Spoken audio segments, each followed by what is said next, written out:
د عواید لوی ریاست له لوري د کابل ولایت د خصوصي روغتونونو د مالی برخې کارکوونکو ته د ابتدایي سنجش، بررسۍ او د ای-فایلینګ سیستم د مؤثرې کارونې په موخه یو ورځنی سیمینار ترسره شو. دغه سیمینار چې د عوایدو او ګمرکونو په ملي اکاډمۍ کې ترسره شو، پکې د کابل ولایت د خصوصي روغتونونو د مالی برخې کارکوونکو ته د ابتدایي سنجش، د ای-فایلینګ سیستم له لارې د اظهارنامو ډکولو،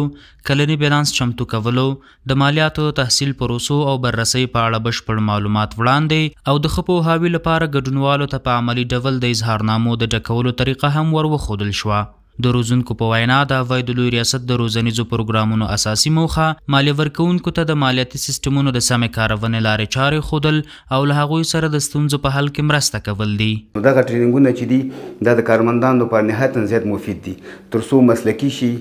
واقعي او درسته محاسبه وکړي او دولت ته هغه واقعي مالیه تحویل کړي په خپل وخت باندې، نو د وخت د ضایع مخه نیول کېږي، کارونه په وخت باندې خلاصېږي، نو ډېر زیات مفید دی.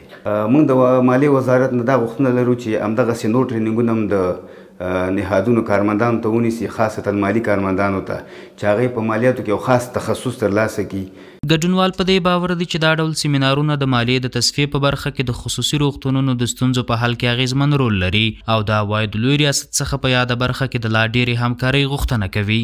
د دولت خوانه چې کوم نورمونه یي، سټنډرډونه، مالی مسؤلین د شفاخانو په دې اکثره نه دي آګاه، نه دي پوه، نو زه په دې باورمند یم چې دغسې ټریننګونه ترسره شي. دا به د دې لامل وګرځي چې د دولت او د شفاخانو ترمنځ چې کوم مشکلات کوم خنډونه په مالی ورکولو کې دا ټول په آرامۍ سره حل شي او دا د دې لامل وګرځي چې ټول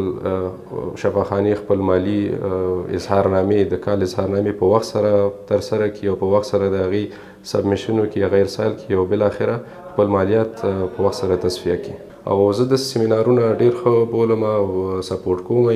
دا د یو خلا چې ده د فاینانس منیجرانو او د دولت په منځ کې د شفاخانو یا دغسې نورو ارګانونو، نو هغه خلا د منځه وړي او بالاخره د دې باعث کېږي چې یو شفافیت او یو افیشنسي او یو سرعت په دې کار کې رامنځته شي چې دا به د دې لامل شي چې هر ارګان خپل مالیات زر تر زره تصفیه کړي. دغه زده کړیزې برنامې د دوی په ظرفیت کې یو ډیر رول او یو ډیر ارزنده ارزښت لري. یو خو د دوی ظرفیتونه لوړیږي، بل دا ده چې زموږ عواید په وخت راټولیږي، بل دا چې